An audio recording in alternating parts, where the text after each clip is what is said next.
Free Talk Live. And we're live with you like we are every night. And we want to have a conversation. Our number is 855-450-FREE. That's 855-450-4377. Free as in freedom, and that's what we want to talk about. And we're going to talk about a couple things related to the U.S. Constitution. You know, that piece of paper that is supposed to be, allegedly, the way they wrote it, the ultimate law of the land. The one thing that all other laws are always supposed to follow and that all government officials are supposed to follow. So occasionally we bring in stories, and the we tonight is myself, Chris, Bob, and Melanie. And the first story we wanted to discuss a little bit was from Reason.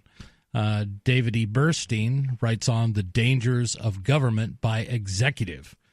So we've been talking about this problem of governing from the executive branch only.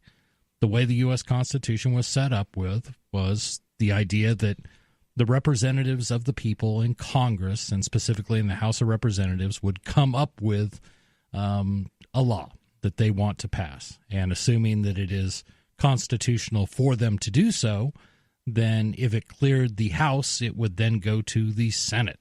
The Senate originally was a much more austere body than it is now. Originally, state legislatures chose the senators that would go to Washington. The senators were thought to be more learned men, and they would serve a longer term. They would serve 6 years as opposed to the House of Representatives, which served 2 years. And assuming that the House and the Senate both approved a law, then it could go to, I should say, a bill. See, I forgot all my Schoolhouse Rock stuff. But once a bill was passed by both houses of Congress, then it would go to the president, who could then choose to sign it into law or veto it. Go either way. That all sort of changed in our history with the passage of the 17th Amendment, which allowed popular vote to determine who your senators are. So, again, when you selected your senators, that wasn't really done by you. It was done by your representatives in your state house. And after the 17th Amendment, it was just done by a popular vote. It really isn't a popular vote. What it means is whoever raised the most special interest money gets to choose who is going to be your senator. And if you doubt me on that, ask why $40 million was spent on a Montana Senate race, for example. David E. Burstein writes, there are lots of things one could say about Trump's invocation of an emergency statute to, quote, build the wall. Other commentators, including Ilya, have said most of them, so I'll refrain. But in short, it's a terrible idea, and I hope the court stops it. I did want to add one additional consideration that goes beyond the issue of the wall and goes to the general issue of presidents acting unilaterally on significant controversial issues, regardless of whether they have a technical legal authority under broad, vague statutes. During the Obama administration, defenders of presidential unilateralism argued vociferously that A, the president was elected to get things accomplished, we've got to get things done, B, Congress, via Republican majorities in the House and later the House and Senate, were being obstructionist, and C, therefore the president was within his rights to use his full authority to govern unilaterally, even in the face of long-standing contrary norms. For example, Obama, like Trump, was stymied by Congress on his preferred immigration policy, so he used his broad statutory authority under the immigration laws to resolve the, quote, dreamers, unquote, issue indefinitely, using the authority far more broadly, more consequentially, and in more direct defiance of Congress than any president had previously. So this is what I find interesting. We have a lot of people on the left going, you can't just exercise this broad use of executive power. It's unconstitutional.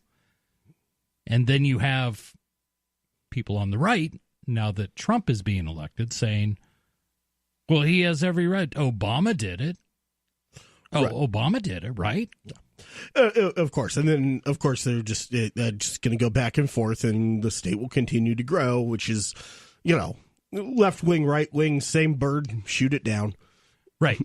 But who's it's almost like we're just at this point, we're playing who is the original hypocrite. Right. Is it the Democrats? Is it the Republicans? Well, what's your point? Is there even a difference, or are they just in collusion? That's a good point.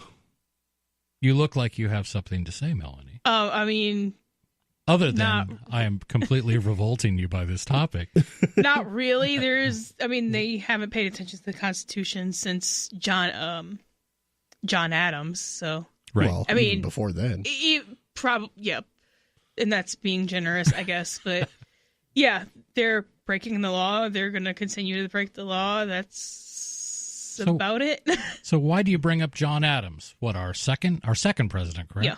What did he do that was so bad? Alien and Sedition Act. That was a doozy, wasn't it? Yeah. Why don't you tell us a little bit about that? So what was an alien? Anyone not born here. Very much so. Does that speaks to me of current topics too. The aliens and sedition, and we'll talk a little bit about sedition. The Aliens Act basically said, if I'm correct, and I'm often wrong on these things, but it was specifically, we were in a war with the French at the time. And anyone who was of French ancestry could be arrested for no reason whatsoever.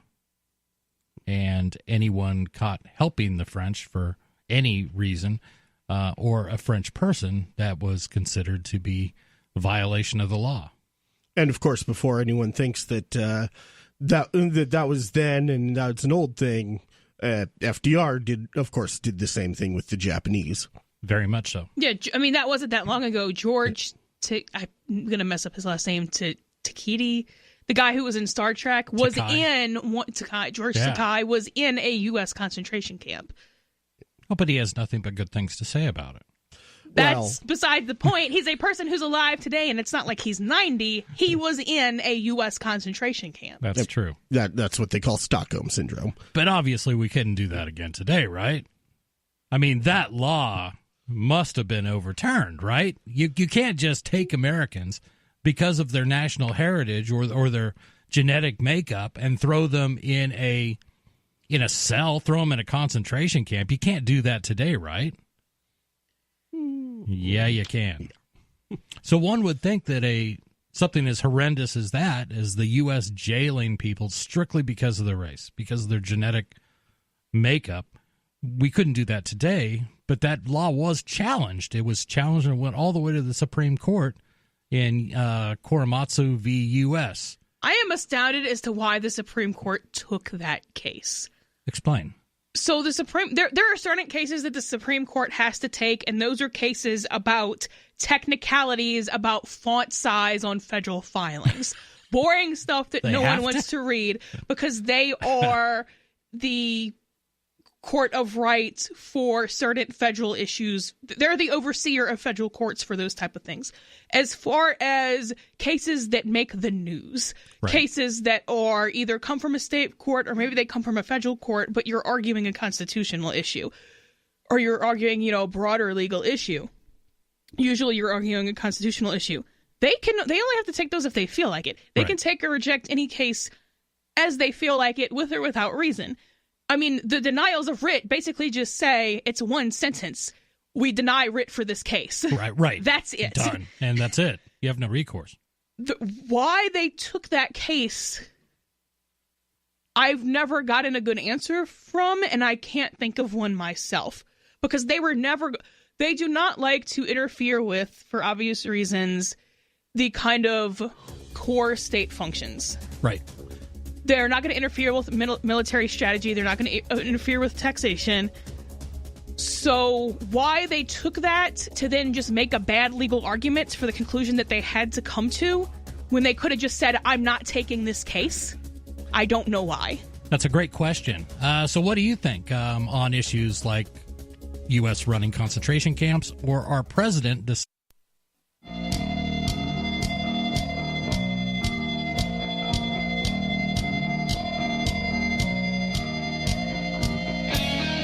This is Free Talk Live, and we've been discussing things constitutional. We've been talking a little bit about the overuse of executive power, and I can hear you Democrats out there, finally, somebody's given it to Trump.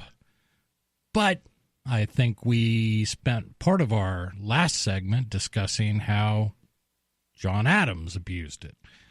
We talked about how Franklin Delano Roosevelt abused it. Two prominent Democrats. See, was that Democratic Republicans during Adams? I can't remember Adams. But we're also going to talk about how Republicans have, based on whether they're in power or not, have either rallied against it or rallied for it.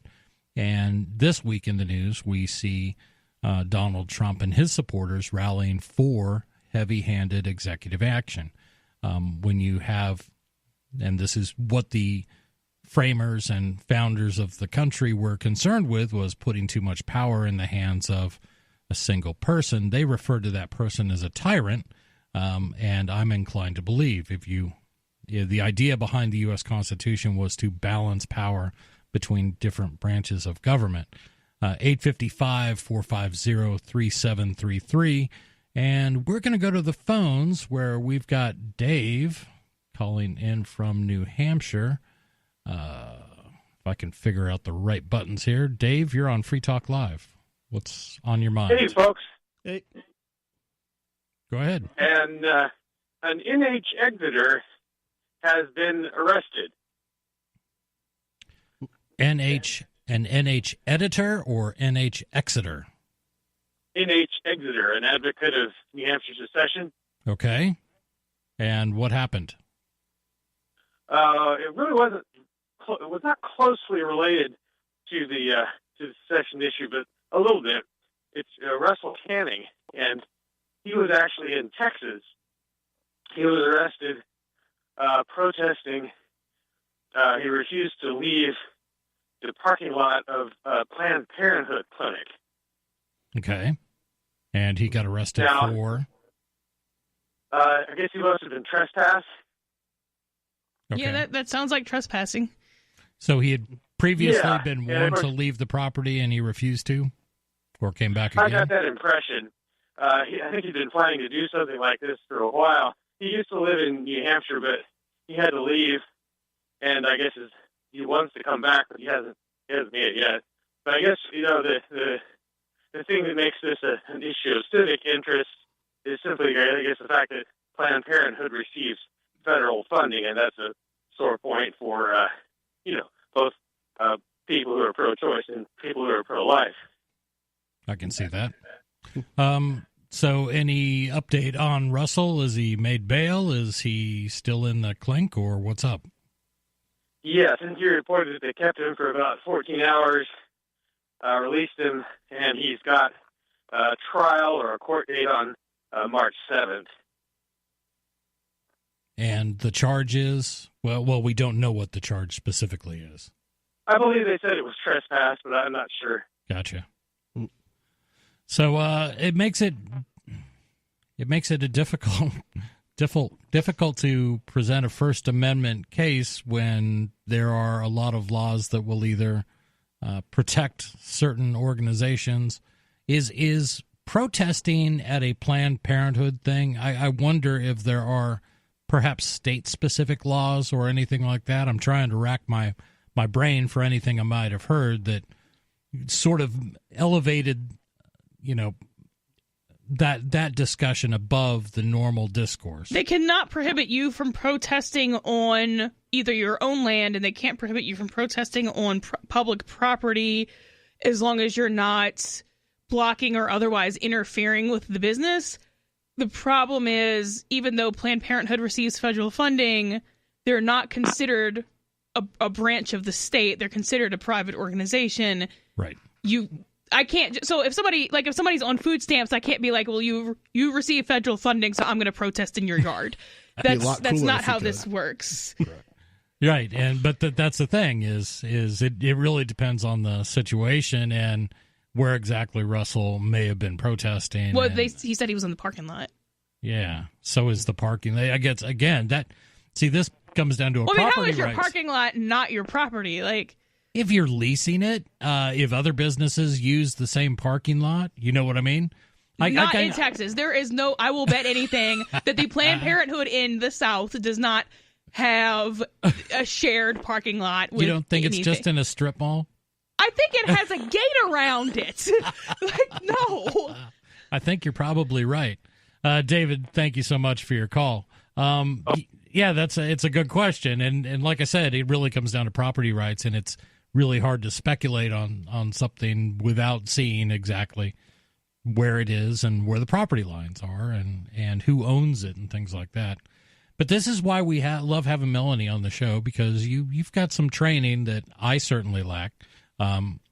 As they say, I am not a lawyer, and I will offer no legal advice whatsoever. Melanie, at least, has taken some classes, so she's ahead of me. We are going to stay on the phones, and we're going to Bo Diddley, who wants to call in to discuss President's Day. Bo Diddley, you're on the air. Howdy, y'all. I'm aware it's President's Day, but I didn't get to see the news yet today. Do y'all know if the president saw a shadow? Say that again. I missed it. Well, it's President's Day, and I hadn't seen the news. I was wondering if y'all know if the president saw a shadow today. That's a great question. Does that mean we're going to have 6 more weeks of tyranny or 6 more weeks of liberty? Is that? No, it's actually a full year. A full. So the president acts on an annual basis, actually, 4 years at a clip. Yow. That's a great question.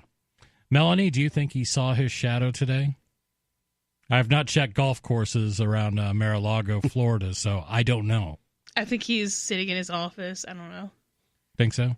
Not propped up in bed eating a half dozen cheeseburgers. I'd much rather have Punxsutawney Phil as president. I'm with you on that, and I've been to Punxsutawney. I've been to Punxsutawney on Groundhog's Day, which is absolutely the worst possible day to go to Punxsutawney, Pennsylvania. I would imagine. Depending on your point of view, if you really want to get stumble down, fall down drunk, it's a great place to be. I mean, really, the worst day to be there is Groundhog's Day if you're Bill Murray. That's true. I think he's still there for all we know. Right. Right? Well, maybe it's one of the other listeners. They call in and fill in. We'll keep asking. We'll keep our poll going. How's that work for you, Bo Diddley? That's great. Thank y'all. Thanks for the call. Gosh, I never really thought about that. See, I think there's something to this. I think if we can put enough strength in just anonymous, just obscure events, then maybe we'll get to a point where it all makes sense to us. I don't think so. We were discussing an article, though, and I'm flipping back to it. Bear with me for just a second. Discussing the dangers of government by executive. As a constitutional matter, and this is the author speaking, I think this argument and analogous arguments made less coherently by the Trump administration defenders have things backwards. Congress and not the president is given the legislative power. So outside of the Bitcoin.com wallet is a simple and powerful full-featured wallet that allows you to send and receive Bitcoin, BTC, and Bitcoin Cash, BCH, with anyone, anywhere in the world. It supports both single and multi-signature wallets and is available in multiple languages. The Bitcoin.com wallet is available on Windows, Linux, Mac, Android, and iOS devices. Use the Bitcoin.com wallet to buy, send, store, and receive both Bitcoin, BTC, and Bitcoin Cash, BCH. Learn more at wallet.bitcoin.com. That's wallet.bitcoin.com. And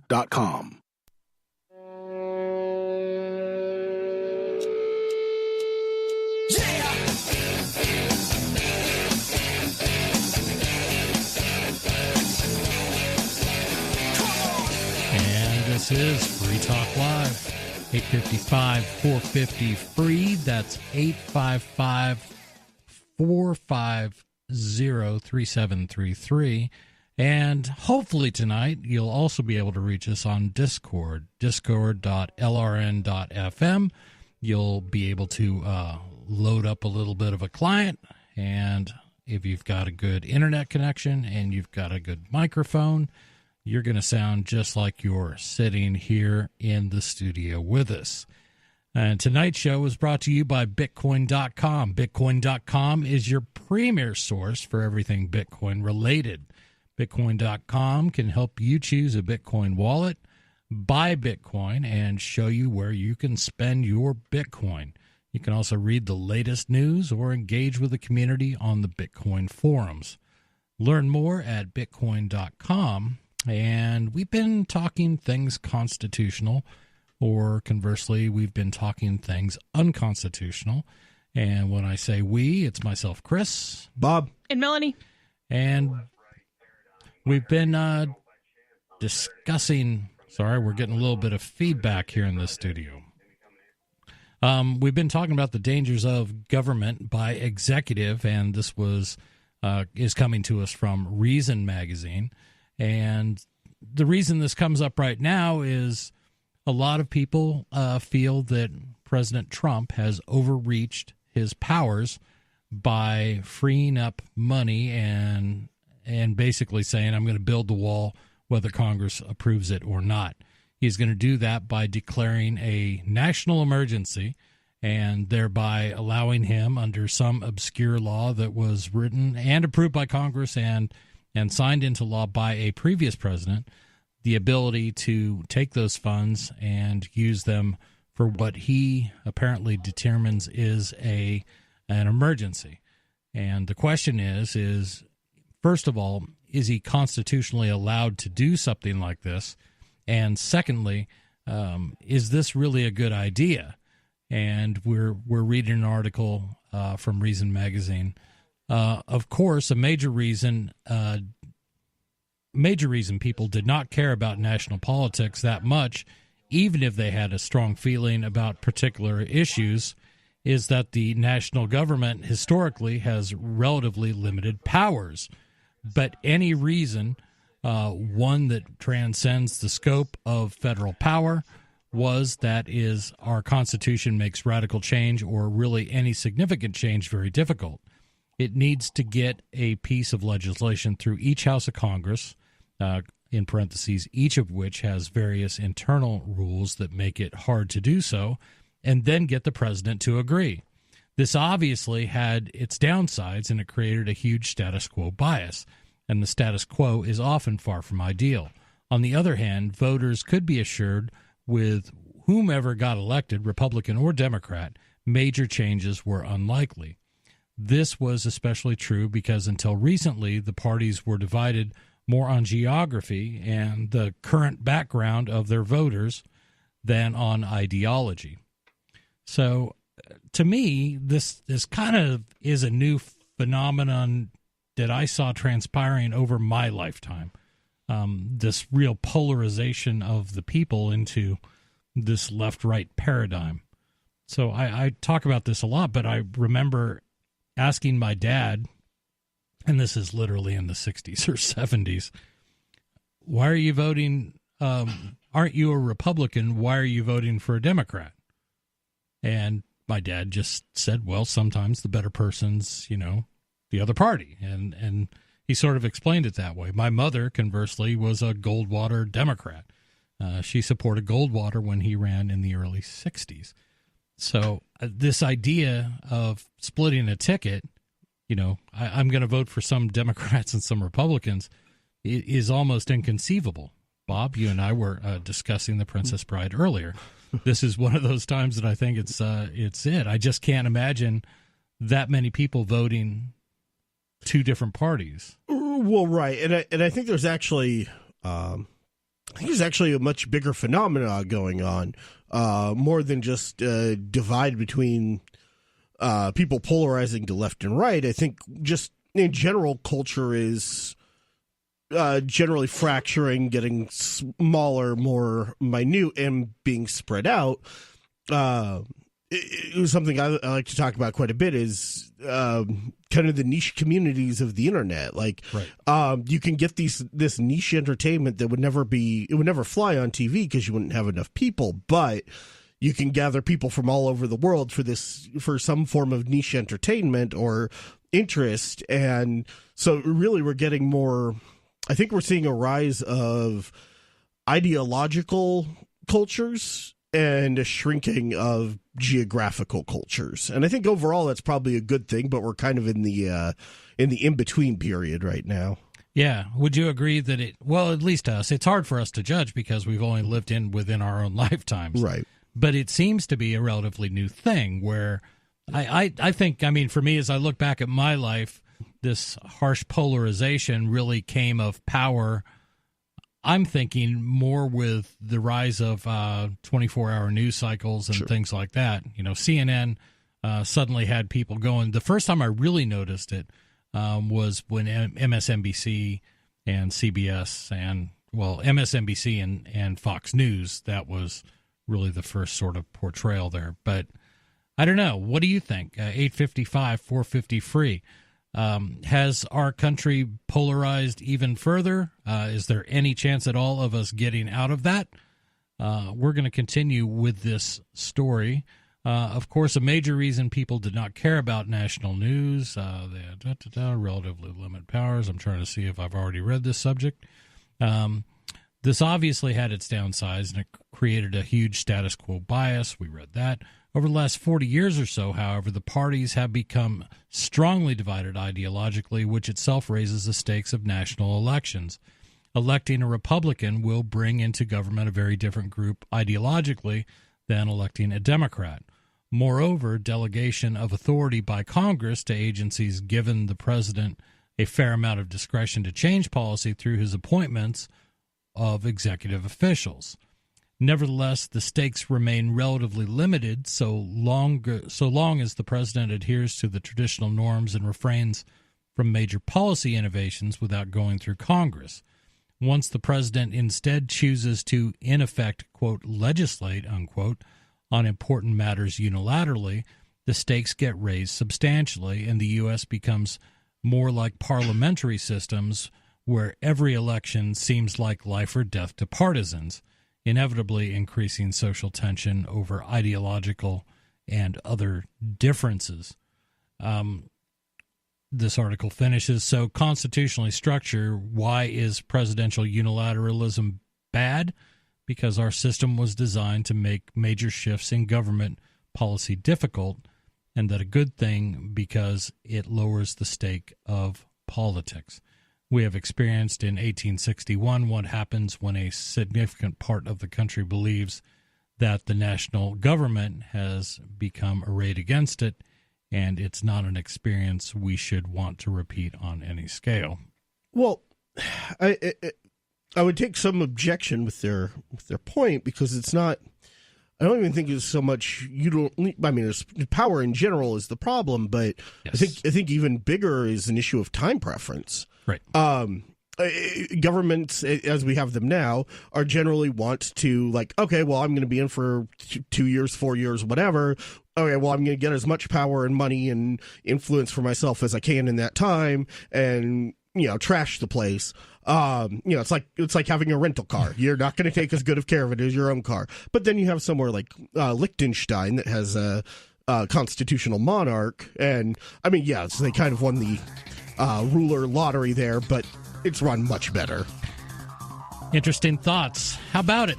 Time preference. Time preference, the idea that some people value things now and some people value the bigger things that take longer to do. 855-450-FREE. Give us a call. Let us know what you think.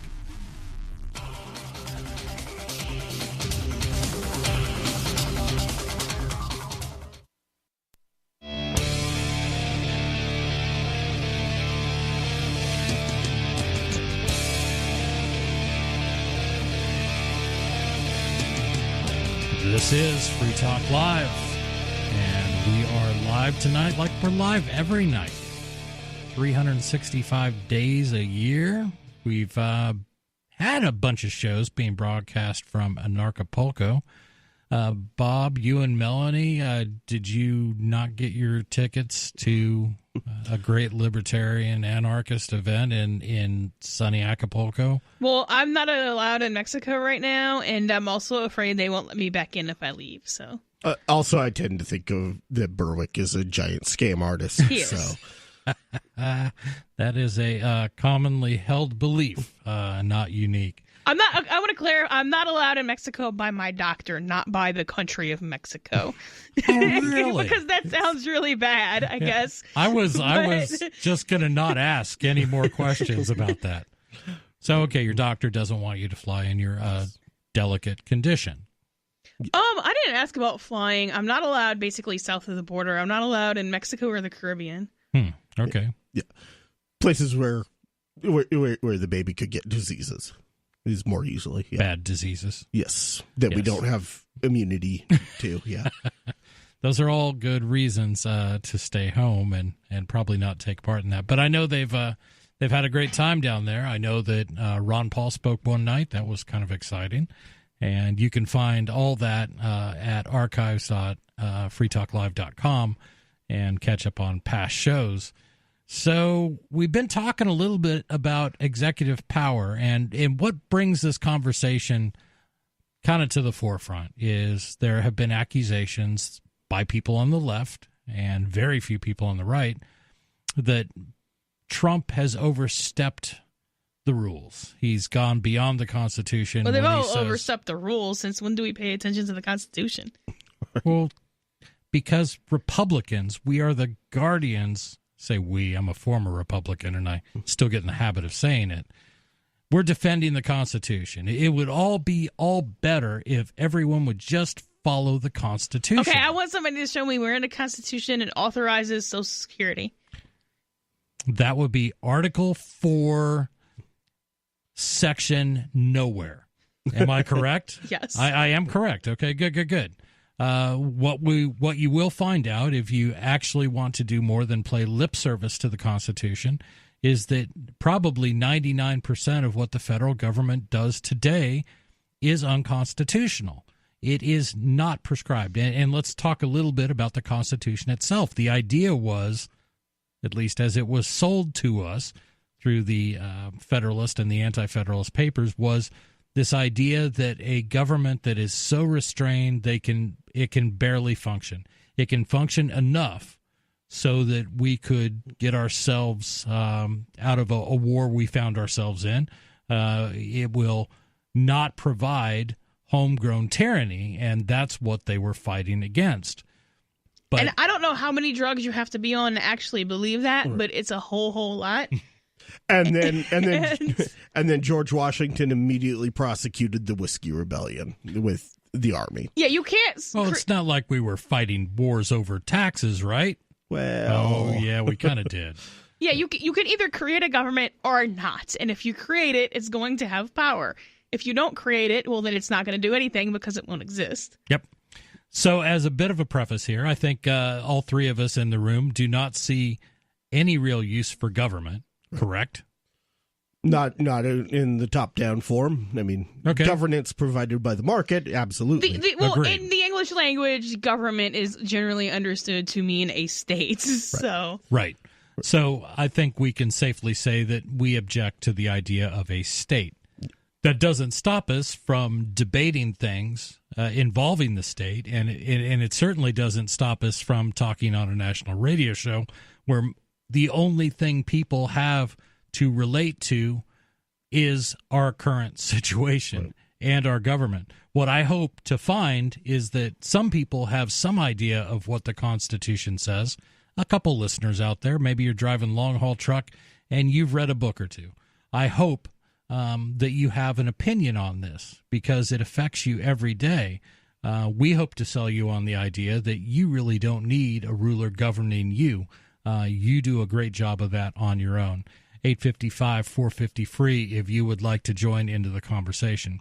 But again, this question of executive power comes up, and the left loves to jump all over Trump and say you can't do this, and the right loves to retort and say, yeah, but Obamacare. And I can't remember the actual term or the actual phrase he used, but it was something to the effect, I've got a pen and a phone, and I'm not afraid to use either. Barack Obama. So he was very much of the opinion that if things weren't getting done the way he wanted to see them get done, or his party felt that they should get done, then we'll just go around it. Fight us in court. And now Trump is doing the exact same thing. what the next part of this conversation quickly became about over the weekend, which I found pretty interesting, was talk of the 25th Amendment. So the president quickly came out and declared that the 25th Amendment is unconstitutional, which on its face is a problem. If there is an amendment to the Constitution, that makes it part of the Constitution. And it holds all the weight of every other part of the Constitution. So an amendment can't really be unconstitutional. I mean, at some point here, Nancy Pelosi's going to bring out a folding chair into the ring. And, I mean, of course, the only problem with that is What a great visual. Thank you. Of course, the only problem with that is that politics is much more fake than professional wrestling. That's true. That's true. But this idea, and I don't have the text pulled up, but I'm going to pull it up. The text of the 25th Amendment details how you replace a president. And it puts a lot more specifics around it because we found out in 1963 that some of these things were lacking. And in 1964, the text of what became the 25th Amendment was released, and the states, I believe, ratified the whole thing in 1967-68. Well, it was a rather mind-blowing experience. Really? I should say too soon? No.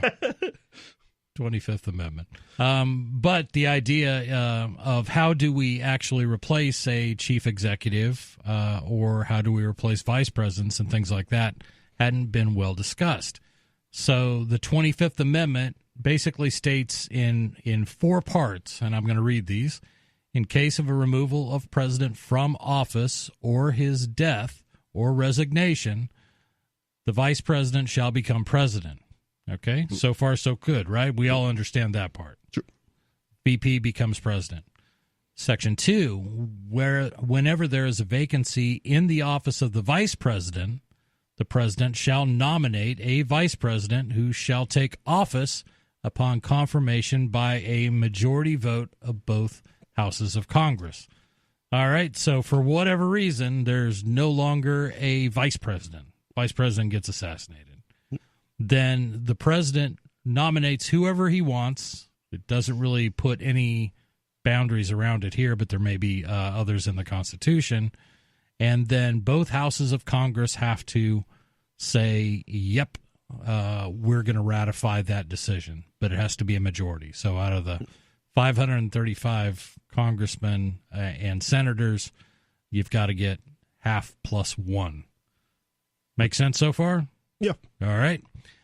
Section 3, whenever the president transmits to the president pro tempore of the Senate, and that's usually a position held by the vice president, and the Speaker of the House of Representatives, his written declaration that he is unable to discharge the powers and duties of his office, and until he transmits to them a written declaration to the contrary, such powers and duties shall be discharged by the vice president as acting president. So, for example, the president, I'm trying to think of how he could do this in writing. This one seems a little odd.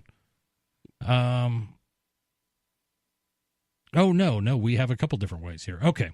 So whenever the vice president and a majority of either the principal officers of the executive departments or of such other body as Congress may by law provide, this basically says that if everybody in the cabinet decides that the president's crazy and he needs to take a little break, they can do that and make the vice president the acting president. What do you think? Do you think that Trump is out of control? Do you think he's gone beyond his powers? Do you think he should be subject to the 25th Amendment? 855-450-FREE. This is Free Talk Live. And not to mention the shedding, I would vacuum the carpet 3 times a week. Frodo was scratching all night long, bouncing on the side of the bed, keeping me awake the whole entire night from all the scratching and chewing. It kind of makes you neurotic. Does your dog itch, scratch, stink, or shed like crazy? Mounds and mounds of fur all over the place. Come to Dinovite for help. DINOVITE.com. If you want the dog to be healthy, you got to feed it something healthy. Dinovite is nutrition. The omega-3 fatty acids. Flaxseed, zinc, alfalfa. Our vitamins and enzymes replace the nutrients cooked out of most commercial dog foods. He gobbles it up. He's not up all night scratching. His shedding is minimal, and it is such a pleasure to have my calm, relaxed, non-shedding puppy back. And I have to thank Dinovite for that. Don't let your dog itch, scratch, stink, or shed like crazy. Come to Dinovite for help. 859-428-1000. 859-428-1000. DINOVITE.com.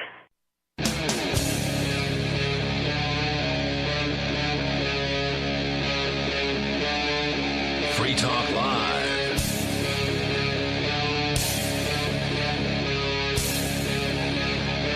This is Free Talk Live, hour number 2. We do 3 hours every night from 7 p.m. Eastern to 10 p.m. Eastern. Rain, sleet, snow, Christmas, Thanksgiving, Easter, President's Day? President's Day. Happy President's Day. And that's likely the response you're going to get. Those aren't holidays. Those are just the mail schedule. Right. Is that what it is? Yeah. Pretty much. And banks. Banks, all the things. Yeah, but you don't usually need a bank to be open. Just go to the ATM for the most part. Well, now, but back in the day, I mean, people, this was a big deal. This was like a whole banking holiday, which have been used repeatedly in the bank was country. open today, though. We just went to the ATM. And yeah. There was people inside. I thought they were closed because I was thinking it was Sunday for whatever reason. It didn't even occur to me that it was a post office holiday, but they were open. Well, today is the day that you are supposed to be celebrating, by writ of law, the great presidents who have come to continue to lead our country in greatness. I don't do a lot of things the feds want me to do. I mean, I would absolutely celebrate William Henry Harrison's presidency.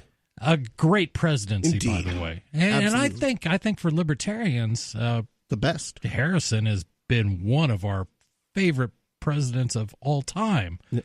And what did he do? Died.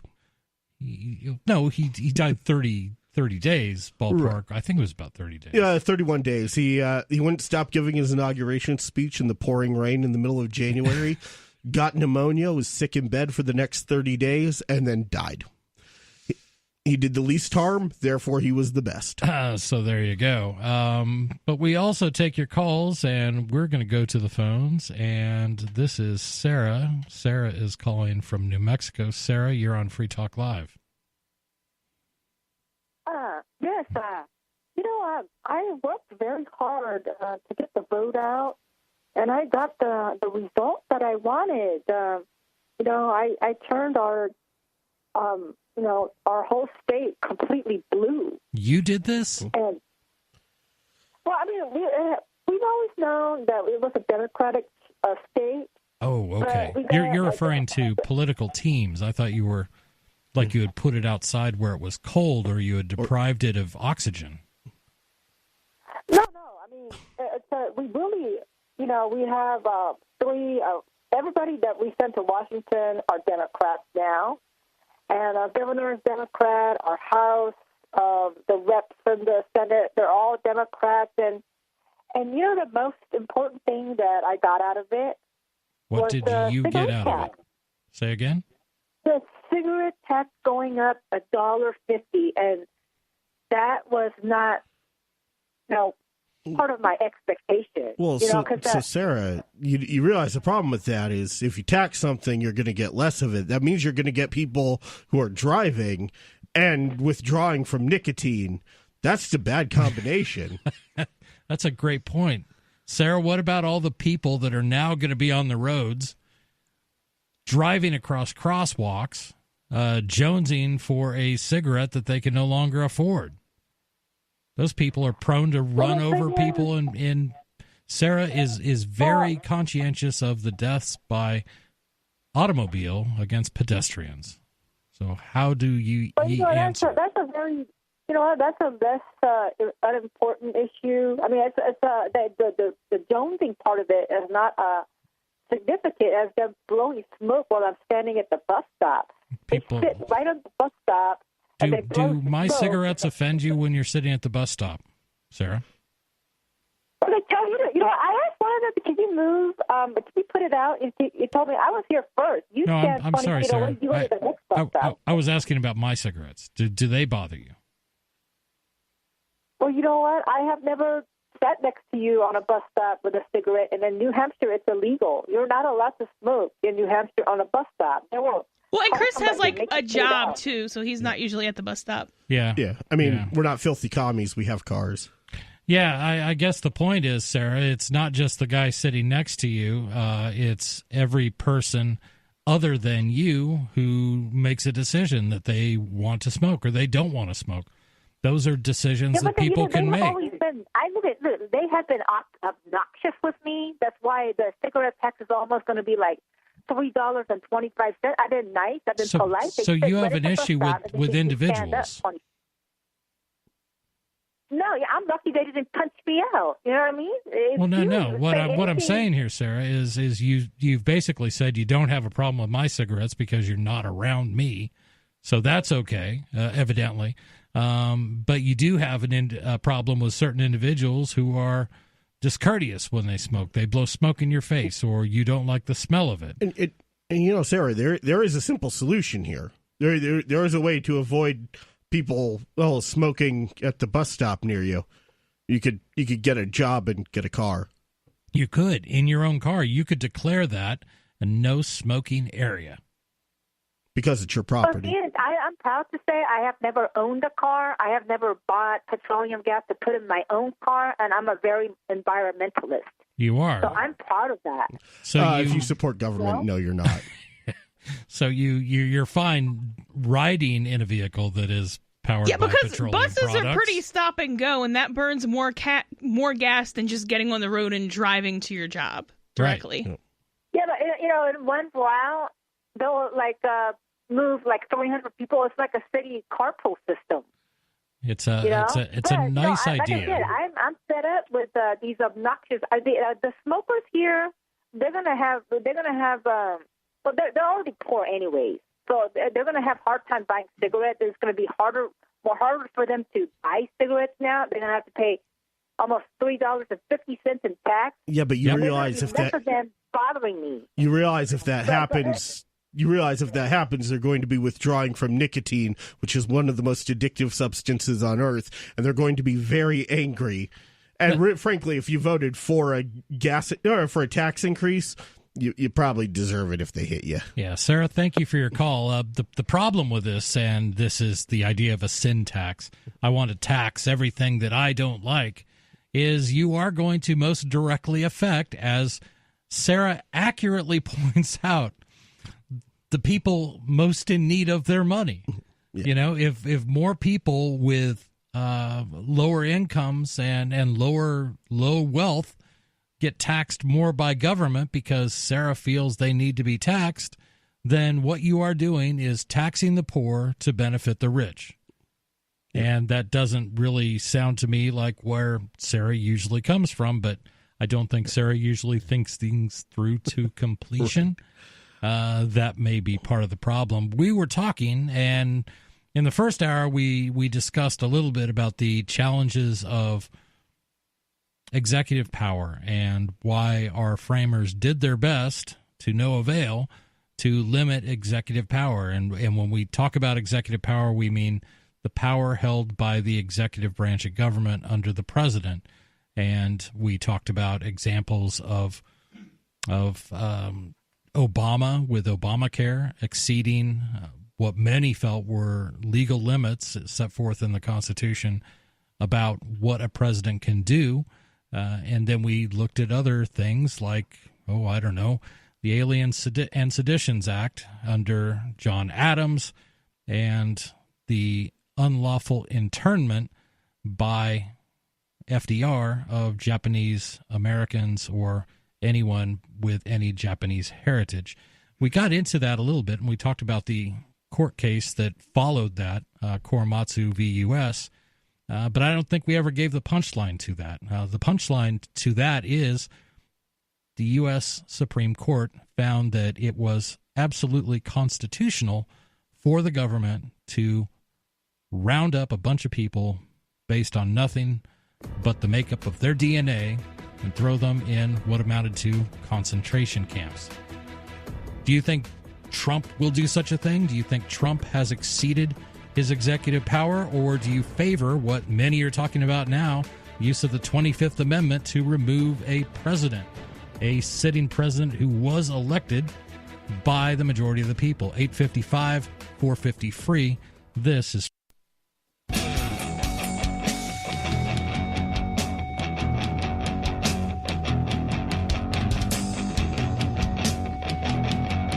This is Free Talk Live, 855-450-FREE. That's free as in freedom.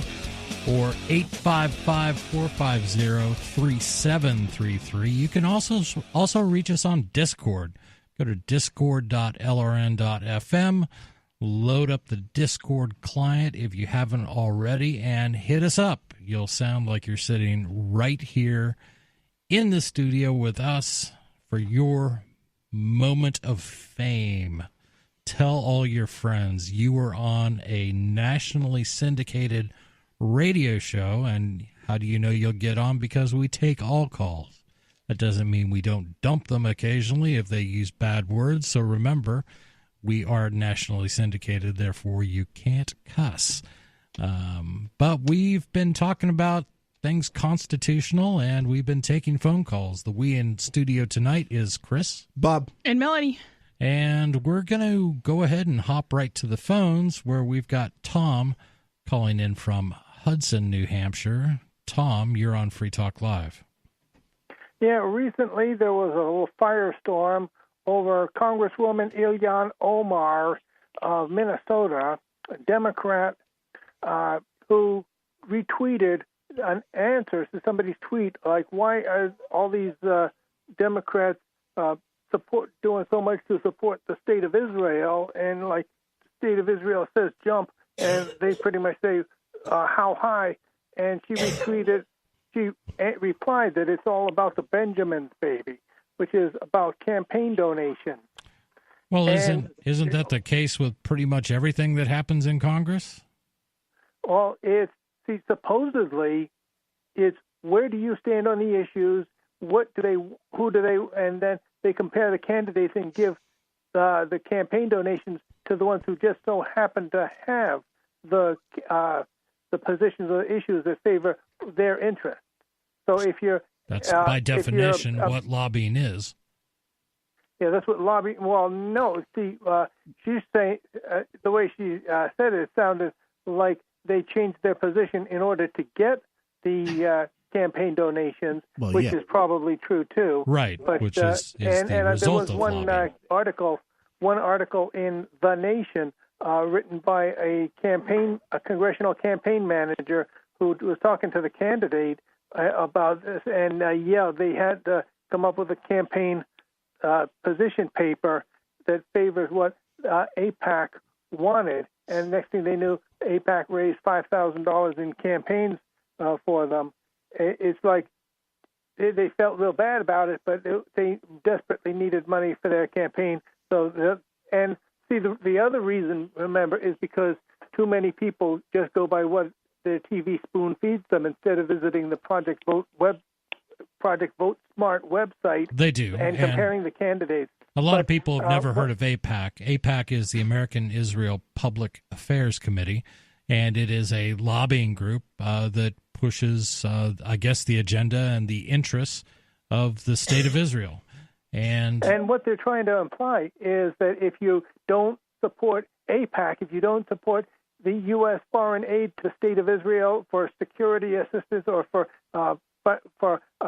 humanitarian aid, then you're anti-Semitic, like the creeps who go painting swastikas on synagogues. They're trying to blur the distinction between being anti-Jewish Jewish people and being anti that bureaucracy over there in the Middle East. Okay, and so real quickly, there's a couple questions I have here. I mean, first of all, that to me sounds like highly successful lobbying, when you can basically say that if you don't do what we say, we are going to paint you like Hitler. You're a Nazi. Right.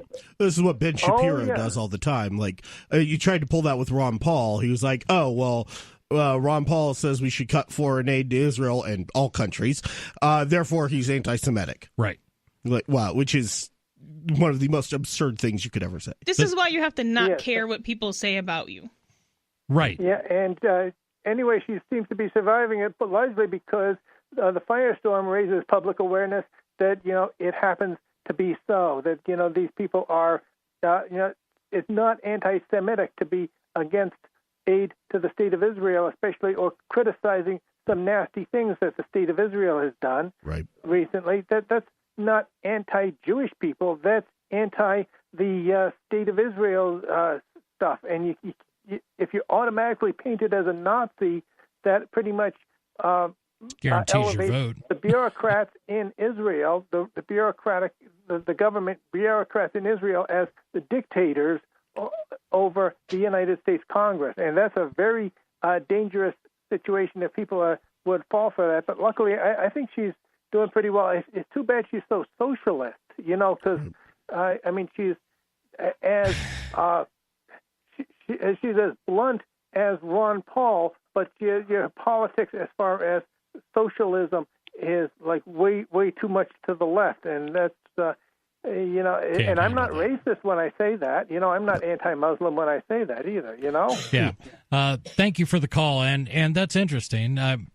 Unfortunately, so many people, if a vote on a particular topic happens to fall in line with their beliefs. So let's say you hate the State of Israel, and you hear this and you go, okay, well, then I have to support Omar's agenda. Means I guess I'm now a socialist because she's a socialist, and therefore I should just blindly follow that. Folks, that's not how to do politics right. You should look at topics. You should look at people's position on something. And quite frankly, I'm trying to think of a current standing politician who I would really support. I'm kind of drawing a blank because they all come up on the wrong side of liberty. That's the problem. Well, and part of the problem is people just don't have, legitimately just don't have time to do that. Companies that hire staff have entire HR departments, and some of that is to comply with regs, but a lot of that is just to make sure you're hiring the right people. Like, you already have a job, and now you have this additional unpaid job of manage the corporation of the United States federal government's hiring processes, which is just another reason why democracy, or variations on democracy like republics and stuff like that, are incredibly stupid. Like, if you said to me, okay, Melanie, in addition to all your jobs, I want you to do the hiring for Shell Corp. Okay. I'm going to screw that up. Because, A, I am not relatively qualified. No, I think you're going to do a hell of a job. And especially if I can diffuse that responsibility between 300 million other people. Well, right. Especially when it's a job that can't be done morally. Well, that like, too. You can't but do even it if right. it was. It's not possible. She's saying just practically. Right. Yeah, even if it was a legitimate position. If you said to me, hire people for Shell Corp, I don't know what I should look for in a engineer of oil or whatever the hell they even do. Like, I'm not qualified to do that. And if I know my vote only counts 1/300 millionth, I'm not particularly motivated to go find out. In addition to the fact that I have other things to do besides work for free for Shell Corp. So after about 2 years in office, President Trump still has somewhere around 500 unfilled positions. Does that surprise you? It doesn't surprise me. I have no idea. My understanding is some of that is Congress not approving things, but and you're going to have that. You're going to have the Senate not fulfilling their obligation to approve appointees and things like that. But sometimes it just takes a while to hire the right person. 855-450. Does your dog itch, scratch, stink, or shed like crazy?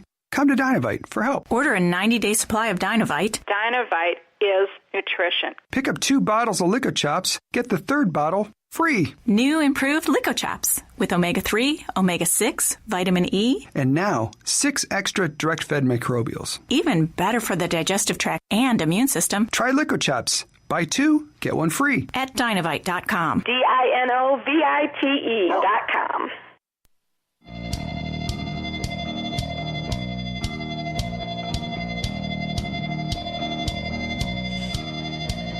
This is Free Talk Live, 855-450-3733 or 855-450-FREE, free as in freedom.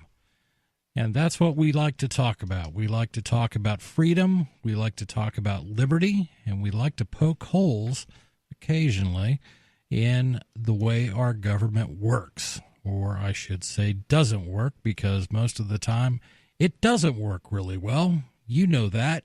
You see it every day. In studio, it's myself, Chris, Bob, and Melanie. And we've been bouncing around a lot. First of all, we bounce around when we take your phone calls. This is a completely unique type of radio show, and that you can change the subject at any time.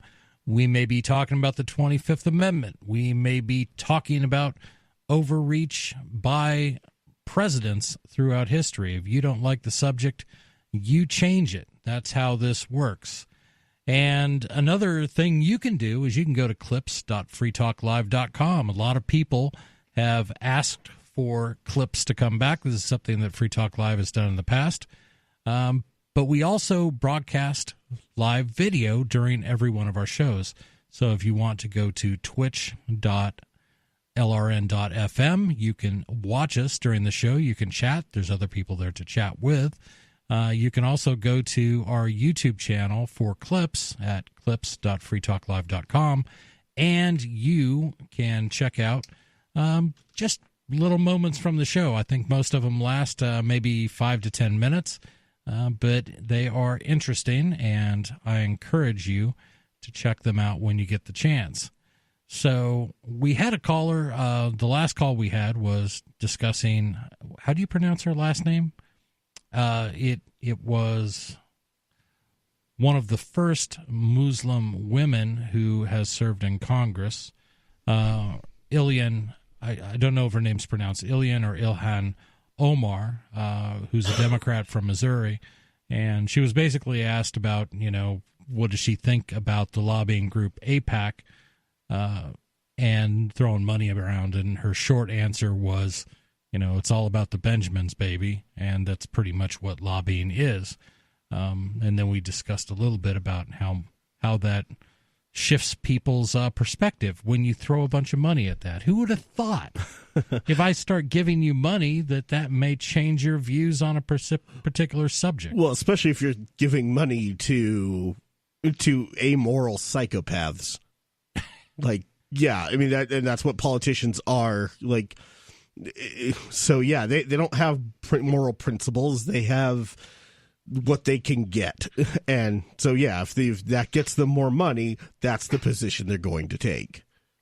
That is the truth. And, that's why we see our foreign policy change frequently. Yeah. It will be leaning in one country's direction.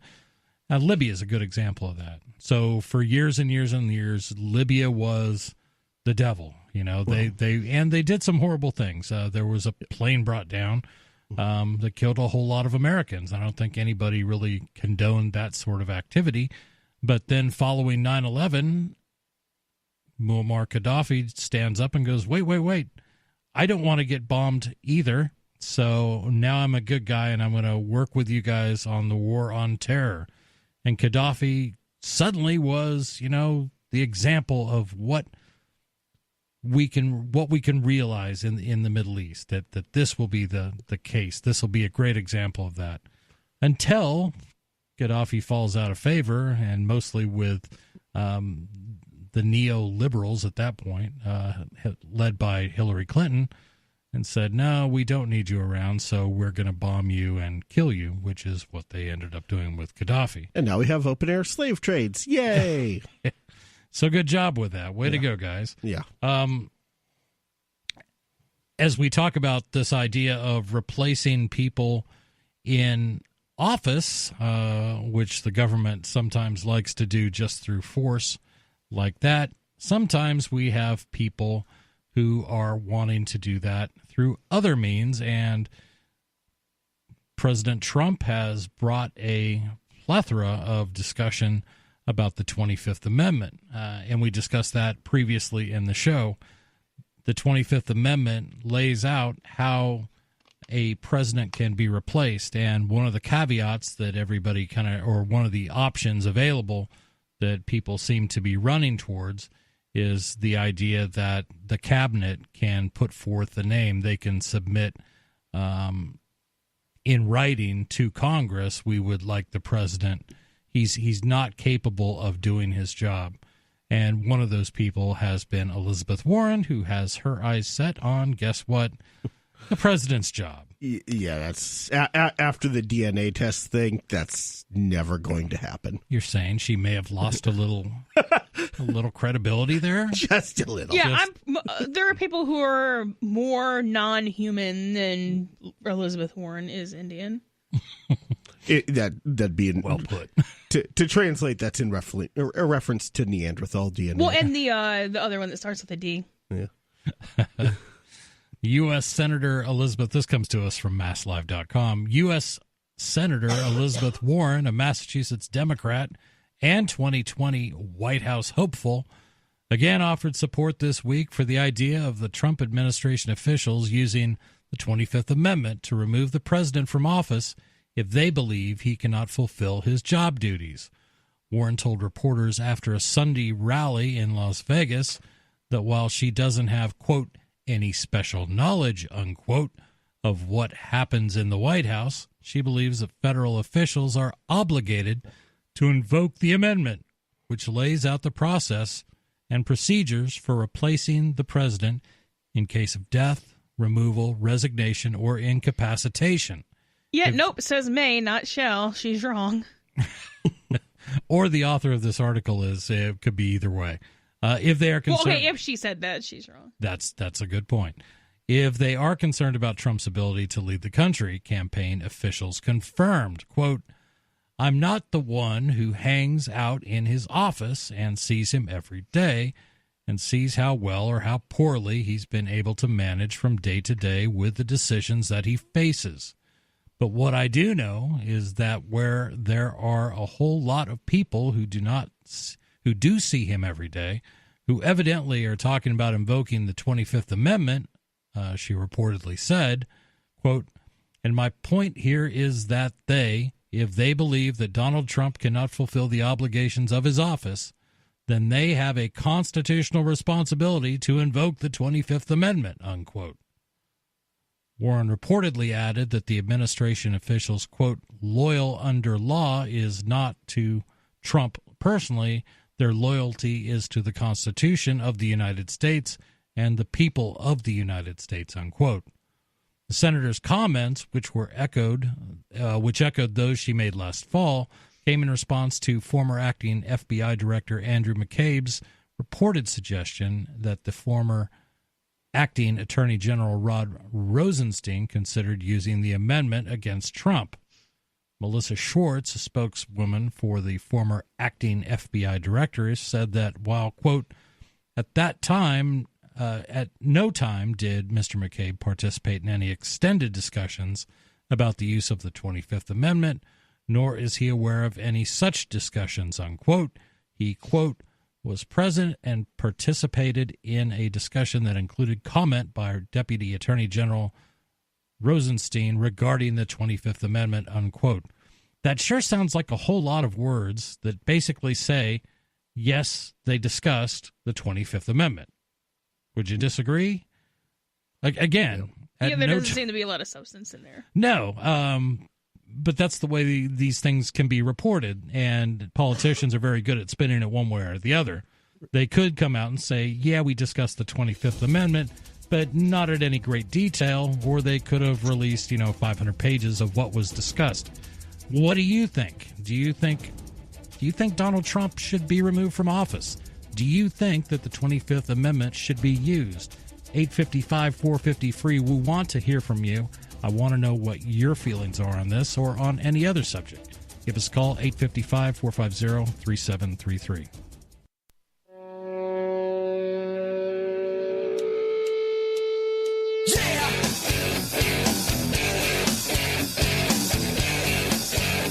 This is Free Talk Live. 855-450-FREE. That's free as in freedom. 855-450-3733.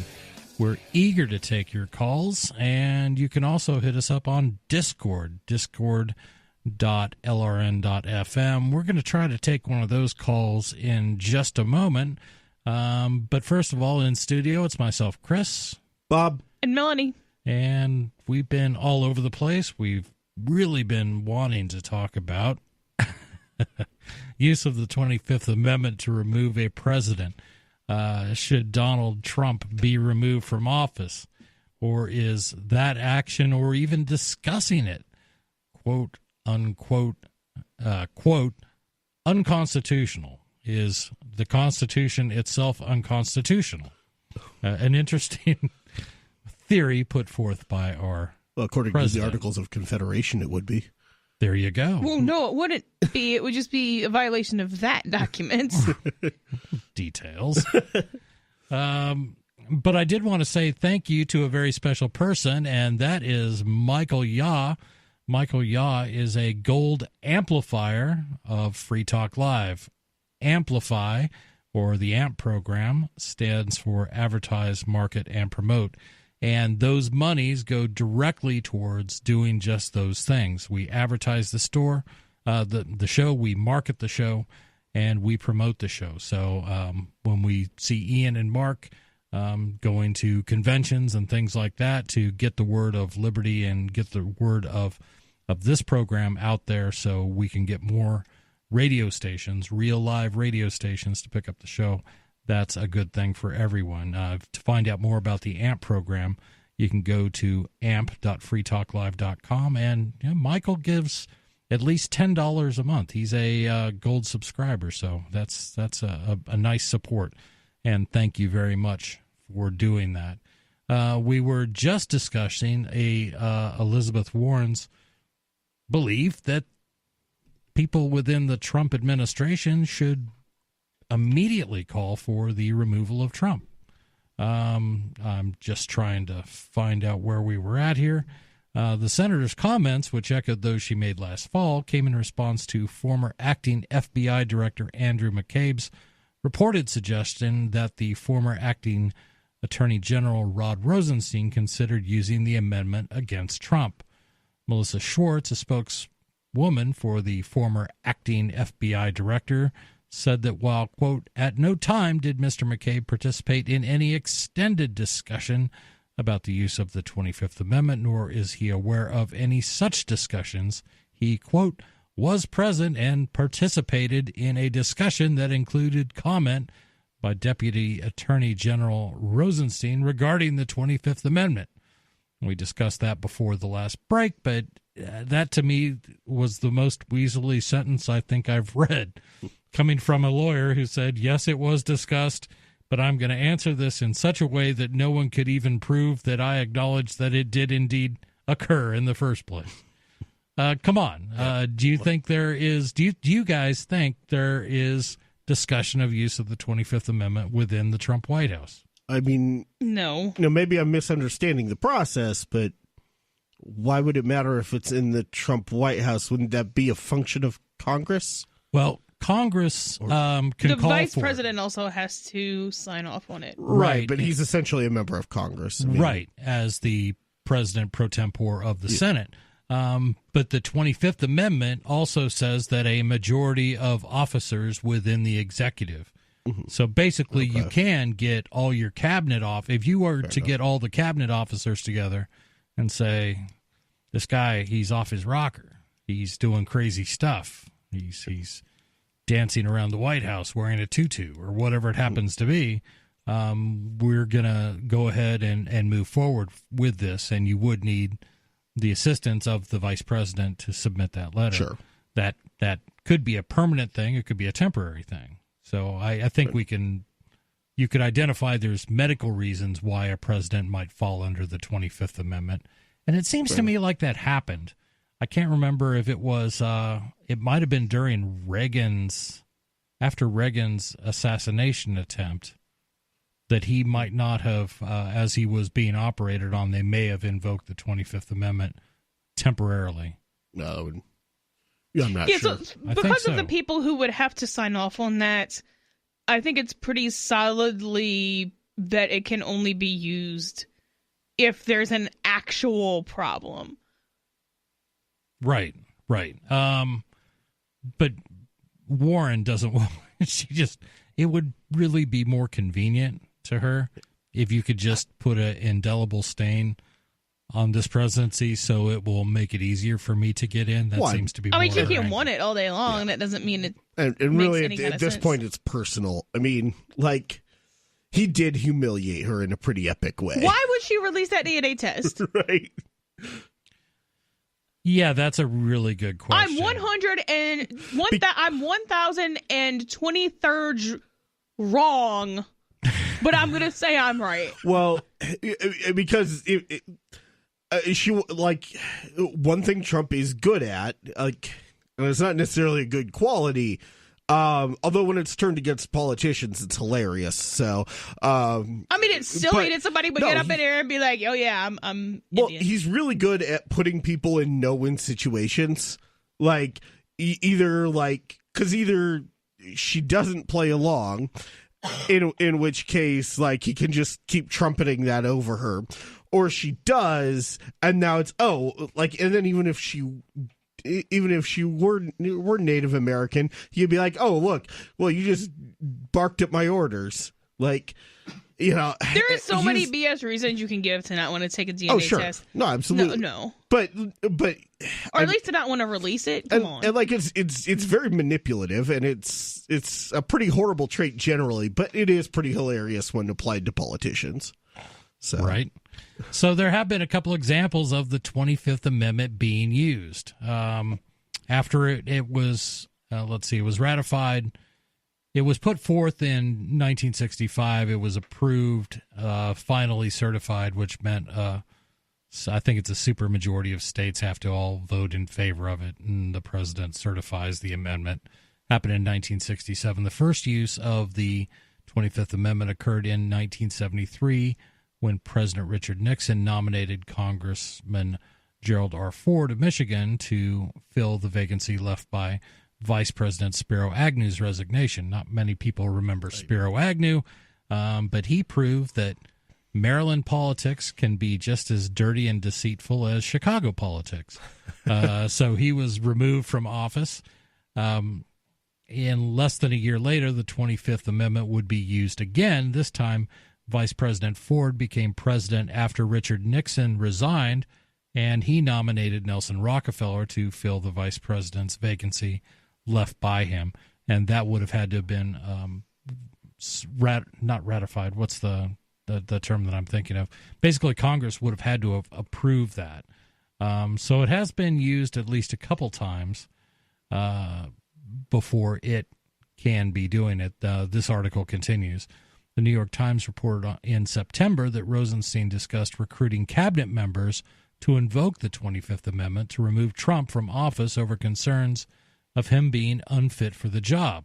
Those discussions occurred in early 2017 after Trump fired FBI Director James Comey, according to the newspaper.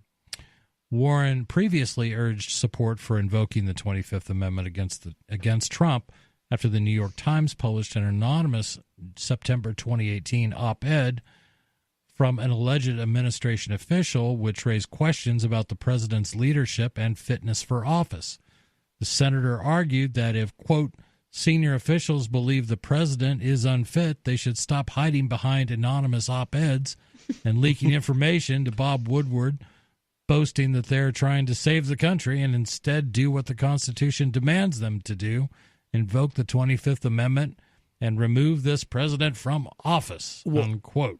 Well, and of course, one of the big problems is that for as long as I can remember, presidents vice presidents have existed as a buffer against this. I mean, that's why you have Pence, because that would be horrible. That's why you had that's why you had Biden, because he's a creepy child molester. Pick somebody that's so horrible no one in their right mind would ever want him to be president. Exactly. Well, and I mean, and if that's the system you set up, that's what you should expect. Right. People aren't going to just.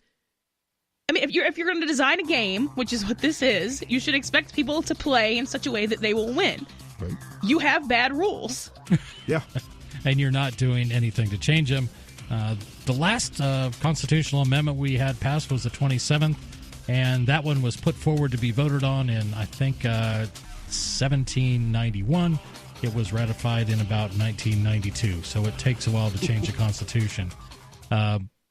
Do you operate a retail business and are looking for a solution for point-of-sale cryptocurrency acceptance?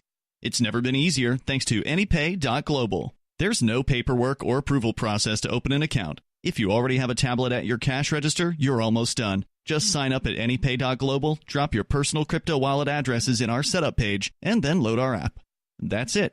You're accepting cryptocurrency like Bitcoin and Dash at your store. Get started now at AnyPay.global. That's AnyPay.global. That's it.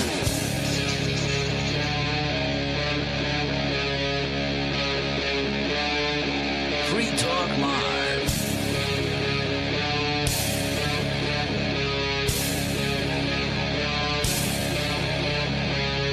This is Free Talk Live with you tonight, wherever you are, because we know where we're going to be. We're going to be sitting in these chairs in front of microphones, anxiously awaiting your phone calls at 855-450-FREE, 855-450-3733, or reach us over Discord, discord.lrn.fm.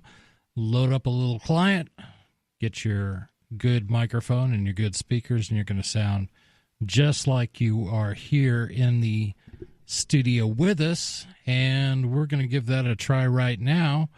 Bad Slave, are you there? I am. Can you hear me all right? I can. What's on your mind?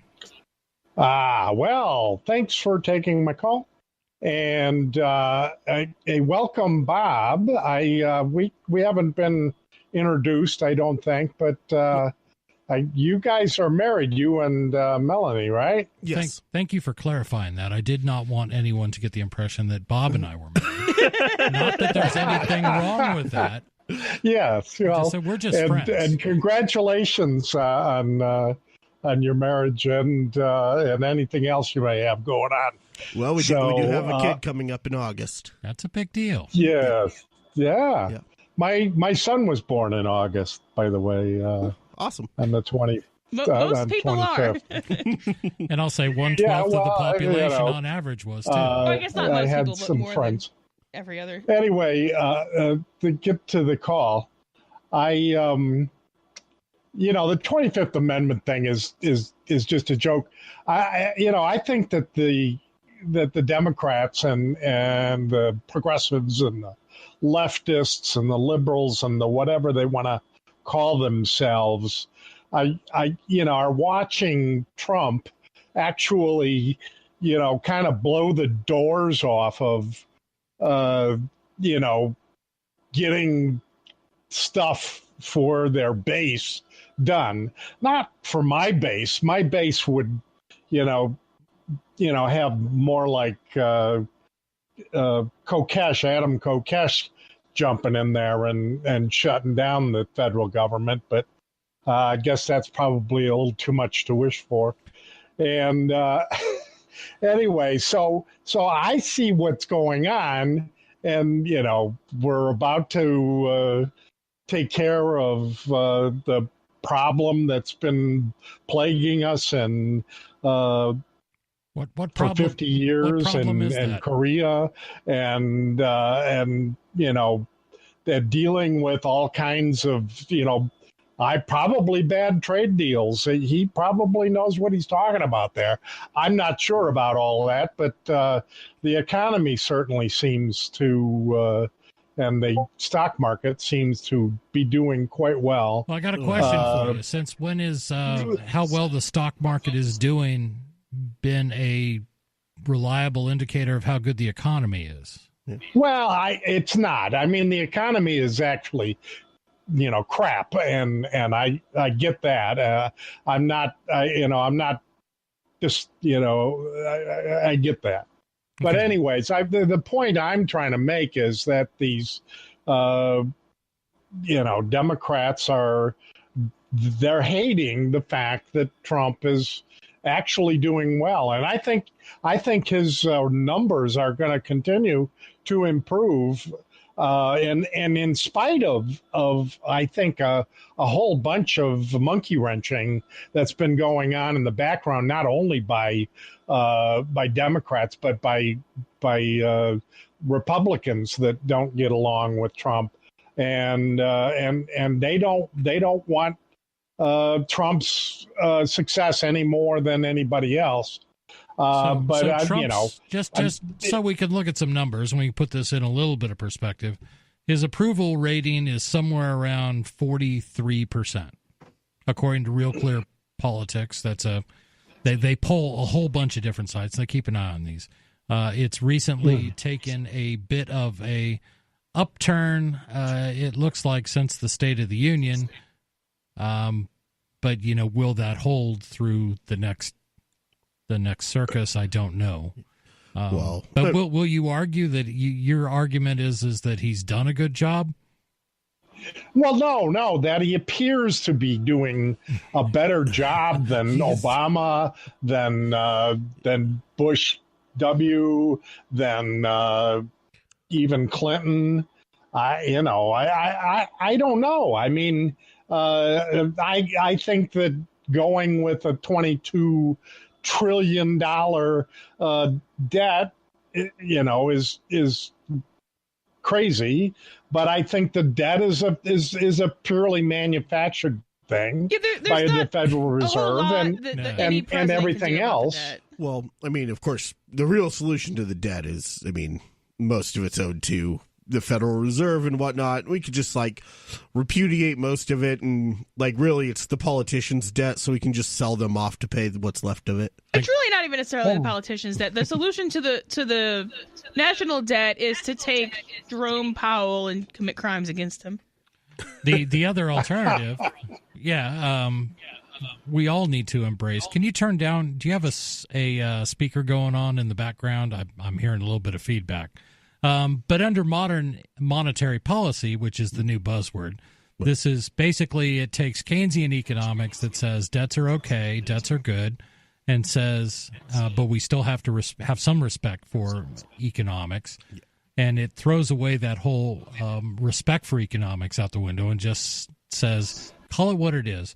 Printed money is printed money, so you should just be able to print as much as you want. There will be zero inflation. Because it is what it is. It's money's a tool to be to fuel the economy, and that's all you need to do. Well, and that's of course that's the inherent problem with Keynesianism and right wing Keynesianism. The Chicago school is they treat money as they just there's numbers. Numbers mean good. Well, of course that's not really what it's about. It's about human satisfaction, right? And there's a whole line of issues that come along with the, quote, modern monetary policy. Bad Slave, thank you for your call. We should really talk about that at some point, because I'm really interested in your guys' opinion on this idea of modern monetary policy. This is being espoused most notably by AOC Alexandria. What is the Ocasio-Cortez? I'm just so used to saying AOC. Yeah. I follow her a lot easier than those stupid hyphenated names. I follow her on Twitter to remind myself to follow more Austrian economists on Twitter, which is really what it comes down to. I like to keep a philosophically diverse group of people just to kind of keep up with what's going on. Yeah, and For me, she is an open socialist. really is far to the left as I can seem to find. And like I said, I agree with you. You have to follow a diverse group of people. But in the interest, well, you don't have to. I just like to. I do too, but I also feel that I don't want to put myself in this. You know, have to have something to laugh at every once in a while. Well, there is the humor aspect to it too, but I also don't want to be caught in my own echo chamber where I'm just listening to people that all agree with my points of view, even though my points of view are absolutely correct. But Melanie, you brought in a story that we felt was compelling. Can you give us a headline? I can give you the headline when I pull it up, but it's about telling children that they can't. Okay, here it is. Schools tell girls they can't say no when asked to dance because inclusivity. See, now, where was this when I was a nervous junior high boy? You don't want that in your memory. I think I don't know. At certain points in my lifetime, I think I really would have appreciated that sort of law. Yeah, but now you don't want it. Yeah, of course. You don't. Now you don't want that to have been a thing. They are really trying to sell me on this. 855, 450. How horrible would you feel, like growing up and then realizing, oh, they only danced with me because they were forced to? That's so creepy. That is a little on the rapey side of things, but we're going to discuss that. What are your opinions? 855, 450 free. This is Free Talk Live.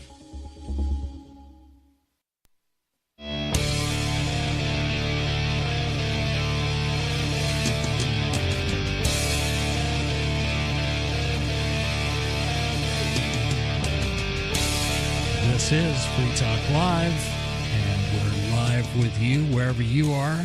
We are here. 855 450 free. That's 855 450 3733. Or hit us up on Discord at discord.lrn.fm, and you'll sound like you are sitting here in the studio with us. And the us in studio is myself, Chris, Bob, and Melanie. And Melanie, you're bringing in a story that I think alternatively, some people in their lives would have really supported a law like this, and some people would think is horrific. I'm thinking we're going to come down on the side of horrific. What do you think, Bob? Yeah, just a little. All right. So tell us about it. To be fair, I think everything that public schools do is horrific. Yeah, no argument there. Including exists. So there's a school in Utah. I don't know if you want me to read the whole thing or not, but there's a school in Utah who has banned saying no when girls are asked to dance because it's exclusionary to people who would be told no. Okay. So basically, if a boy asks a girl to dance, she, under this proposal, is this a proposal? Is this a school It's not a policy? law, but it's a school policy. Policy says that girls, you can no longer say no when a boy asks you to dance. I've got to wonder how many times this principal was told no at dances when he was in school. Yeah, and these are, so it says preteen girls, so I don't know if that's middle school or, I think that would make it middle school.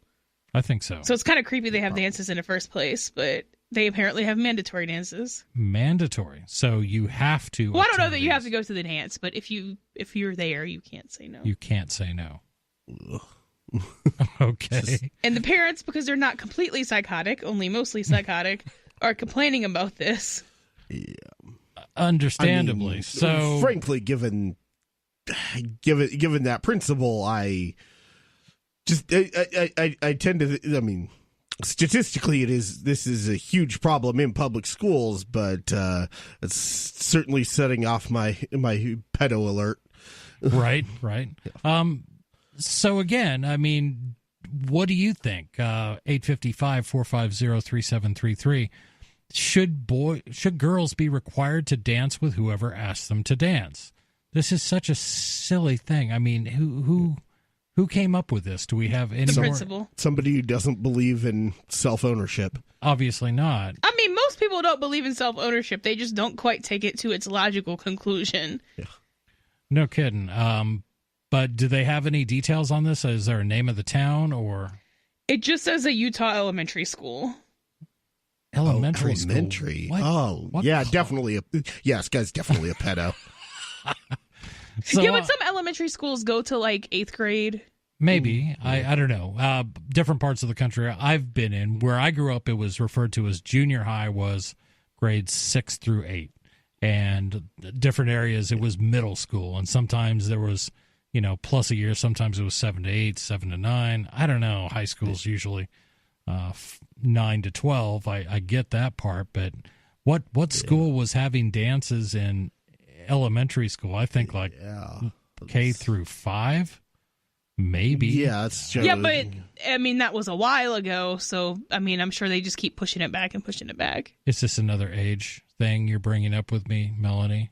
Are you well, you're not. something? Yes, I'm insinuating that you're not 13 years old. But I feel 13. There was that creepy dude that did that too, and no. Yeah, I just thing is stupid. Yeah, I just cannot envision requiring someone who clearly does not want to dance with someone else to have to dance with someone else. Yeah. This is so far removed from my worldview. It's basic freedom of association. Right. I mean, they've been doing it with friends for a long time. You have to be friends with everybody, and you can't exclude people from being your friends. And if you have a birthday party, you have to invite all 40 people into class. Yeah, that's true. I mean, this is just the next step. I remember trying to pull that one with my parents, and they were like, no, we're not paying for. Public schools have always been commie hellholes. I mean, there is the classic, did you bring enough for everybody bullcrap? Right. No, it's always been like that. The people I have on my friends list who have young kids in school, the school refers to students about each other as friends. So regardless of the relationship between these kids, instead of saying a student, they'll say so-and-so's friends, like so-and-so being your kid. Right. I mean, that would make sense if it were a private Quaker school. Right. But that's about it. Like well, even that's creepy, but...